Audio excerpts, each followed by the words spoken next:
On a peaceful autumn morning, in a small neighborhood by the forest, the wail of an ambulance siren pierced through the thin veil of mist. Residents rushed out onto the street, their eyes following the vehicle as it turned into the narrow alley leading to the Emerson family's home. No one knew what had happened inside that house, except for one creature sitting motionless at the doorstep. It was a large German shepherd, its dark coat streaked with ash-gray markings, eyes sharp as steel. Yet within them lay a silent, trembling fear. The story begins at that very moment, when everyone was stunned, except for Echo. Echo was rescued from an abandoned animal shelter on the outskirts of Denver. When the rescue team found him, the dog was lying silently amidst a pack of noisy canines. Though uninjured, Echo didn't make a single sound. Not a growl, not a whimper, not even a bark. He might be congenitally mute, a veterinarian speculated. The name Echo, meaning a reflected sound, felt like a cruel twist of fate, a creature named after a sound, yet never making one. The Emerson family, consisting of Mr. Jacob, Mrs. Eleanor, and their young son Max, adopted Echo when he was nearly 2 years old. At first, they thought he would simply be a quiet companion for their peaceful life, but they were wrong. Echo didn't need words to connect. He understood every expression, every tone of voice in the family.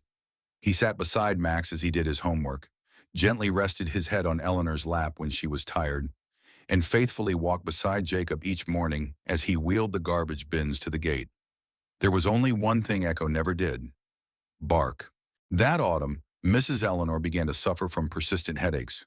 The doctor initially dismissed it as weather-related, but Echo sensed something different. Whenever she sat down on the sofa, Echo would stand nearby, gently place a paw on her hand, and stare intently at her face. When she went to bed, Echo would sit watchfully by her side, refusing to leave. Once, when Eleanor suddenly collapsed in the kitchen, Echo ran to Mr. Jacob's room and scratched the door frantically to alert him. "This dog knows more than we think," Jacob exclaimed. They started paying closer attention, and during a more thorough examination, the doctors discovered a small tumor growing near Eleanor's brain tissue. "Thankfully, we caught it early," the doctor said. From then on, Echo became Eleanor's unwavering guardian. One day, young Max asked his father, "How did Echo know something was wrong before the doctors did?" Jacob simply shook his head. "Some things, son, don't need words to be understood." One night, after the whole family had gone to bed, Echo suddenly sprang up. His ears perked, eyes sharp with alertness. He darted down the stairs and stopped abruptly in front of Max's room. Something wasn't right. Echo pushed the door open with his paw. Inside, young Max was trembling slightly, his lips turning blue. Not a sound escaped. No one heard a thing. Because he couldn't bark, Echo ran through the house, scratching at Mr. Jacob's door, jumping onto the bed, tugging at the blanket. But the man was fast asleep. Desperate, Echo dashed to the front door, clawed hard at the wooden panels, then charged at the metal gate, slamming his head into the neighbor's doorbell. After the third strike, the bell rang loudly. The neighbor opened her door, startled to see Echo growl softly. For the first time, his eyes locked on the Emerson house. She immediately called for an ambulance. When the paramedics arrived, Max was rushed to the hospital just in time. He had suffered a severe allergic reaction to a new medication, but thanks to early intervention, his life was saved. The story spread quickly across town. A mute dog saved a boy by headbutting the neighbor's doorbell. News crews came to interview the family, and newspapers covered the event. Echo became known as the Silent Hero, a nickname everyone would remember.